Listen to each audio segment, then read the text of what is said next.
సినీ నటుడు పోసాని కృష్ణమురళికి మరో షాక్ తగిలింది. ఆంధ్రప్రదేశ్ వ్యాప్తంగా ఇప్పటికే ఆయనపై పలుచోట్ల ఫిర్యాదులు రాగా తాజాగా పోసాని కృష్ణమురళిపై సిఐడి కేసు నమోదు చేసింది.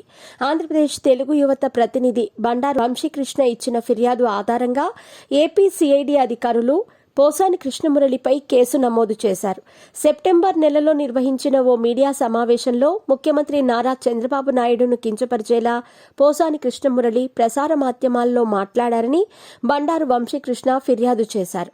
చంద్రబాబు వ్యక్తిత్వాన్ని కించపరిచేలా పోసాని మాట్లాడారన్న వంశీకృష్ణ వర్గాల మధ్య విభేదాలు తలెత్తేలా ఆయన మాటలున్నాయని ఫిర్యాదులో పేర్కొన్నారు.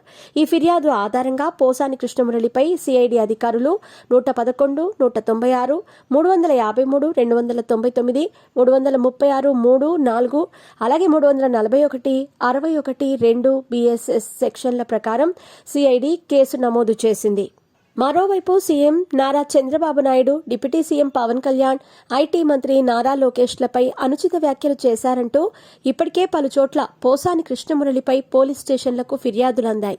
పవన్ కళ్యాణ్, నారా లోకేష్ గురించి చేసిన వ్యాఖ్యలకు కడప జిల్లా రిమ్స్ పోలీస్ స్టేషన్లో బీసీ సెల్ ఉపాధ్యక్షుడు వెంకట సుబ్బయ్య ఫిర్యాదు చేశారు. అలాగే రాజంపేట పోలీస్ స్టేషన్కు కూడా ఫిర్యాదు అందింది.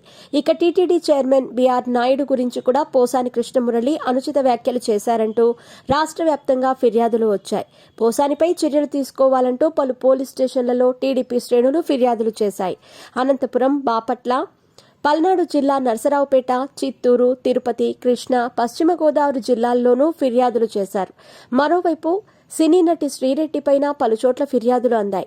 సోషల్ మీడియా ఖాతాల ద్వారా చంద్రబాబు, పవన్ కళ్యాణ్, నారా లోకేష్, వంగలపూడి అనితల గురించి శ్రీరెడ్డి అనుచిత వ్యాఖ్యలు చేశారంటూ పలు పోలీస్ స్టేషన్లలో కూటమి శ్రేణులు ఫిర్యాదులు చేశాయి.